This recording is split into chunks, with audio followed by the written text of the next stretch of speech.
identify whether any reagent is a strong oxidizing or reducing agent from the given options. Okay, so ये पता कैसे चल रहा है? It's very simple.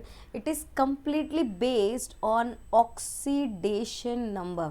Yes, oxidation number पे based है. अगर if the element is in its highest oxidation state, ठीक है, कोई भी एलिमेंट अपने हाईएस्ट ऑक्सीडेशन स्टेट पे हो जाएगा, मतलब वो हो जाएगा strong oxidising agent. It will be the strong oxidising agent. If the element is in its lowest oxidation state that it can exist, lowest oxidation state, then it acts as a reducing agent. Okay, and if the element oxidation state is between the highest and the lowest number, तो फिर it will act as a both oxidising agent as well as reducing agent. मतलब कोई element अपने highest oxidation state पे होगा तो oxidising agent, कोई element अपने लोवेस्ट ऑक्सीडेशन स्टेट पे होगा तो रिड्यूसिंग एजेंट, और अगर ऑक्सीडेशन स्टेट बीच में है दोनों के, then it will be acting as both oxidising and reducing agent.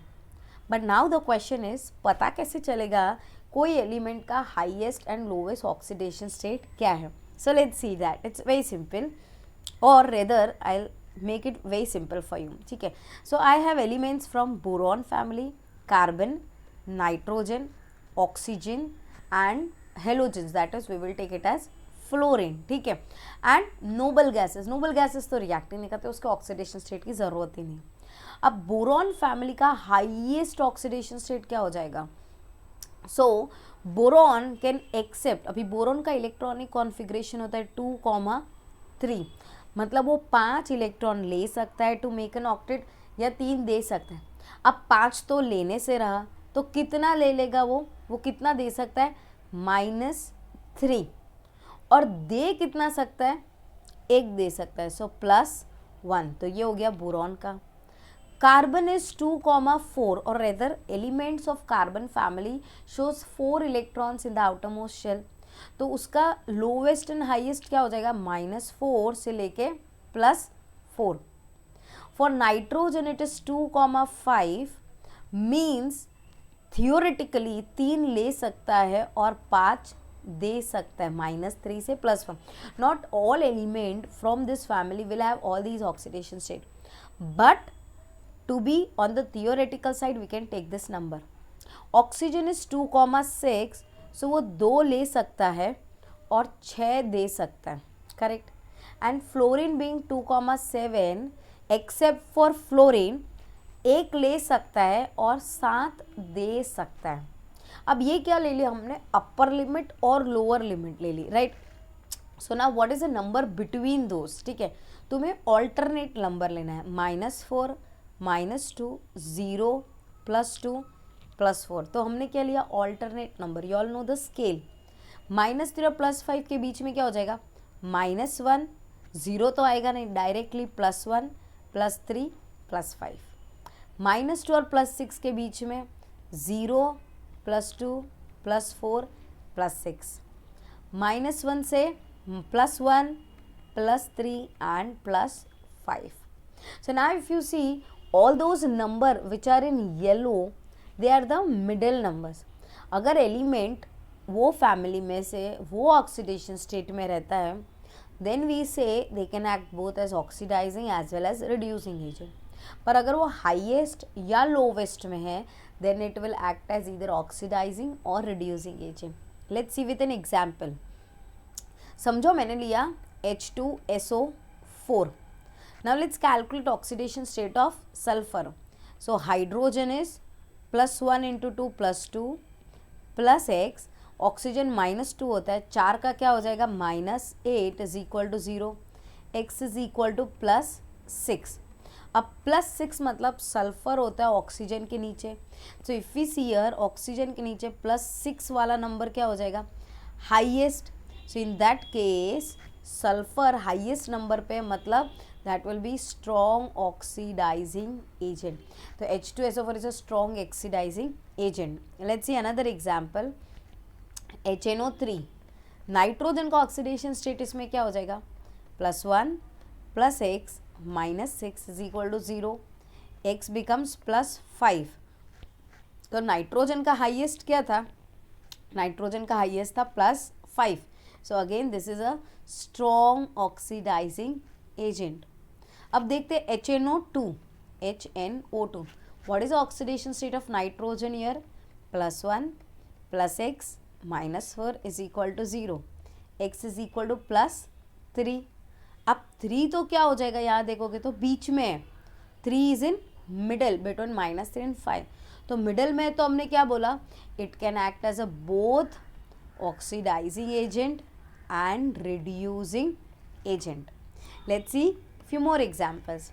H2O2, oxygen hydrogen peroxide molecule, it act as an oxidizing, reducing or both. So +2 + 2x is equal to 0, x is equal to -1. अभी oxygen में -1 कहाँ पे आ रहा है, oxygen में -1 तो है ही नहीं, बट वो क्या हो जाएगा, -2 और +6 के बीच में ही है. So in that case H2O2 can act as a both oxidising agent as well as reducing agent.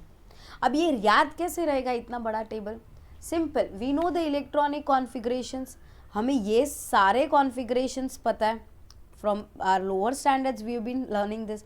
अगर ये याद रह गया तो जैसे 4 है तो -4 + 4, 5 के ऑक्टेट के लिए 3 लेगा 5 देगा तो -3 प्लस 6 के लिए 2 लेगा, लेना मतलब -2 + 6, वैसे याद रख लेना है. So any element whether it act as a strong oxidising और reducing is based on its oxidation number. अभी ये तो हो गया P block. What about elements of D block. तो D ब्लॉक के लिए हमारे पास कुछ एलिमेंट्स हैं जिसका हम याद रख सकते हैं. मैंगनीज का lowest will be +2, highest will be +7. Then we say chromium will be lowest will be +1, highest will be +6. तो अगर वो 7 में है तो it will be oxidising agent strong, chromium +6 में है तो strong oxidising agent. If they are here then it will be strong reducing agent. यहाँ पे भी ये हो जाएगा रिड्यूसिंग एजेंट. समझो हमने लिया HI. So +1 + x is equal to 0, x is -1. अभी I -1 मतलब क्या हो जाएगा, उसका लोवेस्ट, मतलब HI is a strong reducing agent. So just by counting the oxidation number you easily can recognize which are the strong oxidizing agent and reducing agent.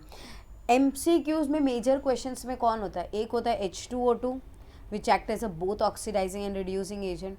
Then होता है sulphur dioxide, again sulphur in +4 मतलब middle number आ गया, oxidising and reducing agent. And nitrous acid HNO2, again N is in +3 state मतलब both oxidizing and reducing agent. These 3 examples are very important where it is always act as strong oxidizing and reducing agent both. So I hope you understood this small concept on how to calculate MCQs of redox reaction on which are the strong oxidizing and reducing agent by just calculating oxidation number. If you have liked this video, please do like, share and subscribe. You can always join for such kind of notes in my Telegram channel, the description of which is given below.